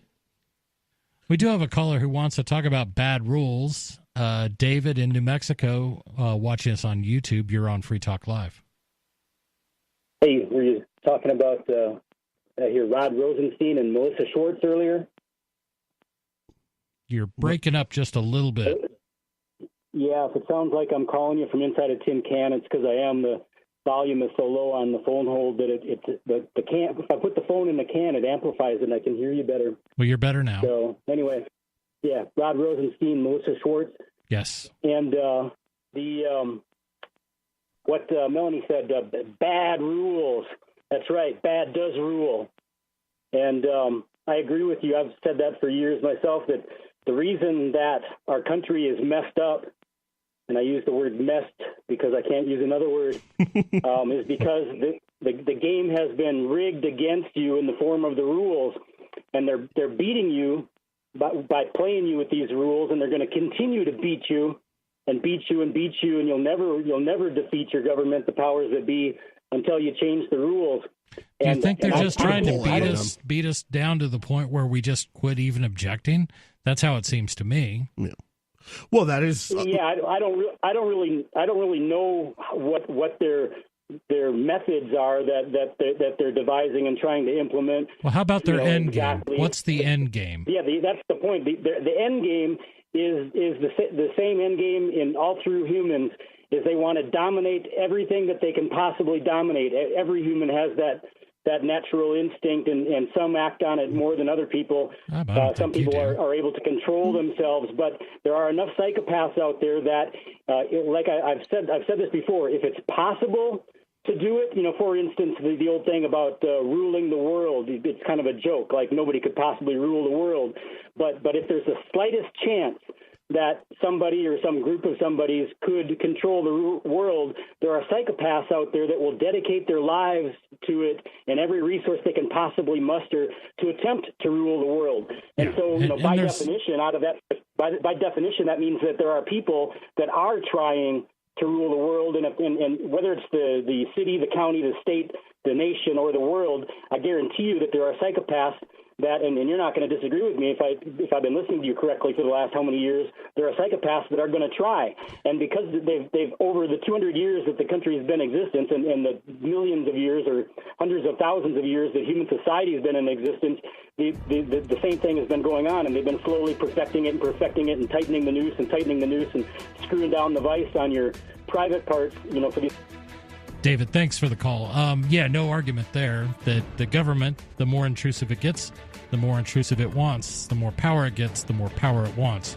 The question is that what you want? It's not what I want. 855-450-FREE. This is Free Talk Live. I've been told no in many different ways. I give you an order and you're going to obey it. George, you can go this way. You can do that and you have to leave here. You cannot bring signs into the rally. Walk with me. Well, I'm comfortable here, actually. Whoa. Hey. Who do you think you are? Excuse me. There is no video and audio allowed in this hospital. No, I have work today. You ain't going to make it. Wait a minute. Whoa. Hey! Oh, my God. Unbelievable. Why are you running from me? Because you scared me. What am I being detained for? You're being served. What is this? You're being served. What is this? Bureaucrats have a funny way of telling people no. That's the sound of the men working on the chain. Derek J's Victimless Crime Spree. You can order your copy of the Director's Cut DVD now at victimlesscrimespree.com.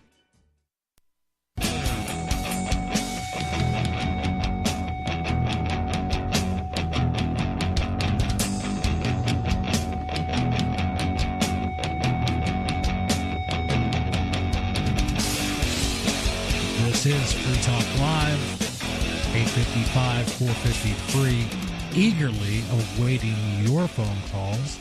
We've been talking about the 25th Amendment. We've been talking about overuse of executive power. We've had some callers call in and talk about psychopathic politicians. We've had callers talk about cigarette taxes. That's what I like about the show. You can call, you can bring up any subject you like, and we will discuss it as long as you recognize the fact that we are regulated by the FCC and you cannot use bad words. Speaking of violations of the Constitution. And there you go. But right now I did want to go, and not only can you call 855-450-FREE, or 855-450-3733 to talk to us. You can also hit us up on Discord. Discord allows you at discord.lrn.fm to connect directly over the internets to the show, and you are going to sound great. But we're going to give it a try right now. And let's go to E. Greg. E. Greg, you're on Free Talk Live. Can you hear me? E. Greg, hold on. Let me see if we're getting through here or not. While I'm checking into that, we'll go ahead and I'm going to put that on hold, and we're going to try again at the next break. But before we went to break, we were talking a little bit about this idea that students should be forced, more importantly, girls should be forced to have to dance with boys if they ask them at a high school dance. This to me was a rite of passage. This to me was my first exposure to the idea that, dude, she might not like you. You know what I mean? And it was also a learning experience that just because, Sarah or Elizabeth didn't dance with you, it wasn't the end of the world. So what kind of a message does that send to kids that if you ask someone to dance, they have to dance with you? Well, that is a fair point. It probably will lead to more entitled attitudes like, oh, well, you're not going to sleep with me. Well, you better. Right. Because you can't say no. And I for the life of me, I cannot understand where something like this comes from. But it certainly did come. And this is a policy, from what we know about the story. A grade school has this policy somewhere in Utah that says if a girl asks you to dance, then you are required by law to dance with her. It does seem a little weird that it's coming out of Utah. Does it? Well, with their reasoning, yes. With their reasoning of inclusivity and given the general makeup of Utah being very, very highly LDS. Right. And this does not seem to be in line with that kind of thinking at all. Certainly not in line with my kind of thinking. We're going to try going to the Discord again, and we're going to try E. Greg again. E. Greg, you're on Free Talk Live. Can you hear me? Hey, I can hear you. Can you hear me? Yes, excellent. Very good. Thank you. Go ahead. What Beautiful. are your thoughts? All right. I actually called in on the phone. I'm going to hang up here. Hey, everybody. Good evening. So I just wanted to ask somewhat a funny question. The public stock market is basically people owning stocks. The public is owning the stocks, right? Correct. And I kind of asked this before, but I just wanted to ask if collective ownership of the means of production, it sounds a lot like the collective ownership of corporations. Well, there's a difference between collective ownership and co-ownership. Yeah, and I think that's a huge difference. Okay. So what can we get into that? What is the difference between those two? Sure. If I own, let's say in a socialist setting, I own the means of production. That means that I personally can control the means of production. I can say how many workers I'm going to put on this assembly line and how many products we're going to ship and things like that. With collective ownership, the difference is huge, because that's saying that I don't have to amass so much wealth that I actually control the means of production. I just want to take a bet. I'm going to say that by investing some amount of money, and it can be a really small amount, say it's $100, that $100 is going to yield a more of a return invested in this company than if it's not invested in that company. So it's certainly a question of scale, which is why controlling the means of production in a socialist sense really becomes cost prohibitive. Right. Hold on. I didn't get the difference. In one sense, you've got a company, a large corporation like Amazon. Yeah. Let's say Amazon, and I want to buy. Well, I have no idea. Let's say shares are $100. I know they're much more than that, but say it's $100 a share today, and I want to buy 5 shares, so I have $500 invested in Amazon. Now, if I tried to duplicate what Amazon did and control the means of production for $500, I certainly could not do that. Right. And I guess what I'm trying to say is that the shareholders then vote in a democratic way to elect a board. Yeah, no, that's not how that works. So go ahead, explain. So first of all, nobody who's just like buying stock on AIG or whatever owns a controlling interest in Amazon or anything else. You can. You can. No, you can't. They're not going to make. Well, that's because true it's because not for those, sale, so no, you can't. Right, not enough shares are available to get a controlling interest. Yeah, right. so that means you can't. So with co-ownership, me and one other person or 5 other people or 10,000 other people decide, hey, we're going to buy this thing, and we agree to be X% share owners. With common, what did you call it? Common ownership? Collective ownership. Sure. Everybody owns it, whether they want to be responsible for it or not, whether they invested anything in it or not, whether they want to own property with each other or not. So, yeah, if you... Okay. And first of all, stock is not the greatest system. It's kind of a collateral consequence of corporations, which are creatures of government and therefore not a good thing. Does that make sense? I guess the corporation. I just wanted to explore what is a corporation. I mean, it sounds like it's a business that has special immunities from liability granted by the state. That's what a corporation is. When it comes right down to it, that's where the difference lies between just a partnership or collective ownership of some organization. Right. But once you introduce, state regulation and state issues, then it becomes something much more than it was. So a lot of right now, corporations in general, well, look at all the benefits they get. Well, those are all benefits from government. Yep. I'm not saying I agree with those. I'm not a big fan. Like Amazon was going to get $3 billion of taxpayer money. Yeah. To Why get should into they? New York City. I'm not a big fan of that. I think that taxpayers could have spent their own money the way they wanted to hire people. So I'm totally in agreement. Okay. How about when people vote in representatives that choose to offer Amazon $5 billion or whatever number it happened to be to come create jobs in their state? Well, that's what I'm trying to say. When people start to create these corporations or organizations of any kind, what happens if, let's say, I create a company, there's no state, and then, I just leave, or somebody creates a company, passes away. What happens to all the bank accounts in that bank? What happens to all the accounts of that website? Like what happens when that happens? Okay, so first of all, in the absence of the state, people would have to be prepared for that, and they would foresee it because there would be no fictitious entity or state to protect them when that happened. And nobody's going to leave these things for chance if they're worth money. Yeah, so you can still have wills, you can still have successors, you can still have stuff set up, but if you're taking on liabilities and getting the rewards, you're the one who's going to carry the risk in the absence of the state. Yep. So like that guy who died and had the cryptocurrency exchange, all the money went with that guy. Like, is that? Yeah, that was poor management, and now exchanges are stupid. If there's nothing set up, then a property can be abandoned and thus re-homesteaded. Thanks for your call. 855-450-37.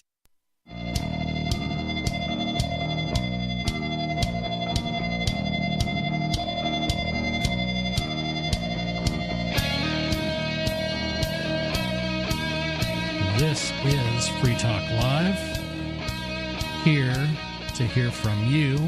Our last segment, so if you call right now, your call may get through. If not, give us a call tomorrow night, 855-450-FREE, 855-450-3733. And our last caller was through Discord, and they brought up it was a topic. They were talking about how ownership of stock is or is not really just controlling the means of production. Well, it's not controlling the means of production because you don't control anything. Exactly. The board of directors does. Right. There have been instances where a company gave up majority stockholdership just kind of by accident. Right. But then those are bought by another large corporation. They're not bought by some guy down the street. Sure. But in that conversation, he also brought up the case of Quadriga, which was a cryptocurrency exchange that lost $135 million because the owner died. At least that's the story, and we're going to discuss that a little bit. And so I think further. that there's a couple of issues there. I understand his concern, and it's not an invalid concern.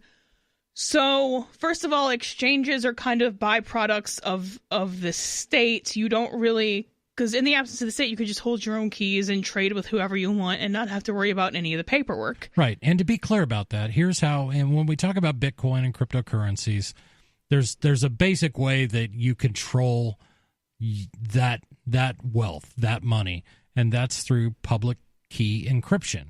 Every Bitcoin wallet has a public key, which anybody can send money to, and you can expose that address to anybody because you want people to send you money. Unless you have black market income in it, then maybe don't do that. That's not tax advice, but it's good advice. No, it's legal advice. It's legal advice. The other half of that, in addition to public keys, are the private keys. And if you possess the private keys, this is, I'm going to say, highly, highly unlikely that anyone will ever be able to access your money. They can't steal it. They can't spend it. But the problem is that puts all the responsibility on you to safeguard those in a way that makes your money safe. Yeah, so it's exchanges, especially crypto exchanges, are something that the government kind of made feasible. And then the private market mismanaged this exchange. That is what happened. So it's kind of both of their faults. Would you say? I disagree a little bit in the sense that government didn't make cryptocurrency exchanges when they first came out. The market made cryptocurrency. Okay, but there is absolutely no exchanges. reason to have an exchange in the absence of the state. You just have your own wallet, and you can go online and trade with whoever. Oh, yeah, there is a reason. The reason is that I may not know enough people. This is exchanges. But websites exist, and in the absence of the state, I can have tradecrypto.com, Right. and we can trade with individuals all day long. We can exchange. Is that what you're saying? That's not an exchange. Yeah, but the exchanges are holding the currencies. The other, and I understand the semantic difference, but what exchanges do provide are a marketplace to offer things for sale. In other words, my cryptocurrency, and those are either bid up or bid down, and I can buy high or sell low and things like that. Those are right, but nobody considers Craigslist to be an exchange because it's not what we know the word exchange to mean. I understand, and those are places that we sell in the exchange of goods. But what I'm saying is that absent a state, exchanges would likely still exist because that's one of the pricing mechanisms that we use. That's a part of how some markets arrive at pricing, and that's one of the big things. Prices are signals, and for me to see what's going on a particular exchange, that gives me information I would not have access to easily otherwise. But regardless, the market did fail here. And so there's two issues with that. And one is, so if you do business with somebody, you're taking the risk. If you hand somebody, and no individual person, as far as I know, handed him $1 million. Right. But if you hand your money to somebody, that's who you're dealing with. You're not dealing with some fictitious mystical being that has the power to just reset all your codes at will. You're dealing with the individual, and so if he dies, you have a claim against a dead man. Right. That's the end of story. Not worth a whole lot. Right. So that's who your claims against. Your claims against the dead guy. But then as far as, that was a market failure. The claim about capitalism or free markets or whatever you want to call it is not the market will never fail and it has a 100% success rate at doing everything. Right. Oh, come That's on. just At a silly all straw times, man. the Right. claim is everything else sucks so much worse that this is the best system we can come up with as human beings. Right. The claim is not a claim of infallibility. Well, that's right, and I get so tired of, and we're a mostly libertarian show. In your utopian libertarian society, it's like, stop right there. Yeah. No. Who said this is going to be utopian? There's going to be a lot of aspects that I think that would annoy a lot of libertarians, but the point is we have to just say, I got to take the good with the bad. There are so many advantages outside of these few instances that we've identified that and then if you I have to do that. Yep, and we're going to go back to your calls. Jim from Scottsdale, Arizona, you're on Free Talk Live. Jim from Scottsdale. Going once. Yeah, Robert. How are you? Hi, Robert. I'm doing pretty good. Robert, this call's about you. And one of my least favorite political buzzwords. And thank you for your call. I recognize that. That's James from Arizona. But I wanted to rip him a new one. I know you did, but I think he's been banned again. Yeah, okay. So that's the thing. If you do get banned from Free Talk Live, we just don't ban people. I don't know if anyone out there heard that the time when they put on Dave from New York and James there on the same time. It's basically that's what I would be going for. But well, sorry about that, James. You've been a bad boy. You've been banned. I don't know how many times for calling in, which is really disappointing because I used to actually enjoy James' calls because he would always attack the same thing. I always defend it the same way. But it seemed like sort of a stalemate. He was not open to hearing my side of things, and I certainly wasn't open to his. But this idea that exchanges wouldn't exist, I think they would. Okay, I can be wrong about some of my predictions, and a lot of people, every single person is probably wrong about some of their predictions. I'm open to that. Maybe I'm wrong. Except for me. That's fine. But then the other thing is we're kind of used to being able to rely on this kind of silly, okay, well, if something wrong happens in my stock exchange, I don't have to worry about the stability of the company because I'm covered. And that's kind of what we're used to. So if that wasn't the standard, people would maybe look into it more and say, okay, well, can I trust this crypto exchange or not? Because there wouldn't be this standard in their head of, I can just give it to an exchange and that's a safe thing to do. Right. So they see protection on the exchange side. They trust that the Dow Jones is being managed by, you know, whoever it is, or the New York Stock Exchange. But they also look at all the safety nets, quote unquote safety nets, that are supposed to be provided by the Securities and Exchange Commission. And I've had issues with that with stock exchanges where they just kind of did a unauthorized liquidation and were like, yep, we can, screw you. Right. And a lot of that points to the inefficiency of, this is one thing that gets discussed a lot in crypto circles, is there a better way to perform stocks? Is it better if we were to tokenize stock certificates so we didn't have to just trust the same 4 or 5 clearinghouses globally to keep track of who has what stocks? Because it's doesn't work, it's inaccurate.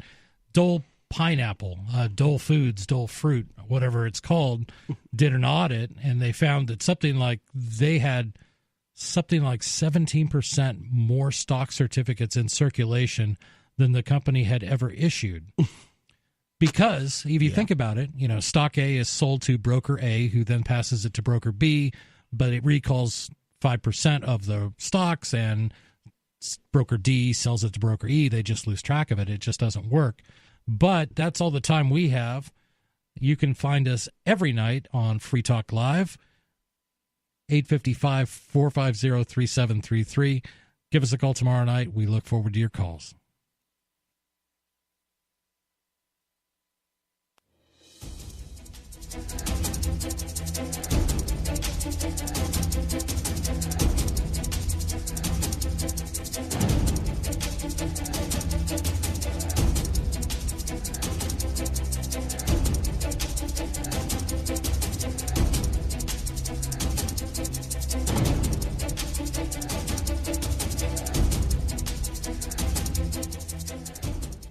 Hello, I'm Mike Lindell, the inventor of MyPillow, and like all of you out there, I had problems sleeping. Pillows would go flat, I would flip-flop all night long, I would wake up with a sore neck, maybe a headache, or feel like I needed a nap even though I slept 8 hours. When I invented MyPillow, I wanted it to where you can move the patented fill to give you the exact support you need as an individual, regardless of sleep position.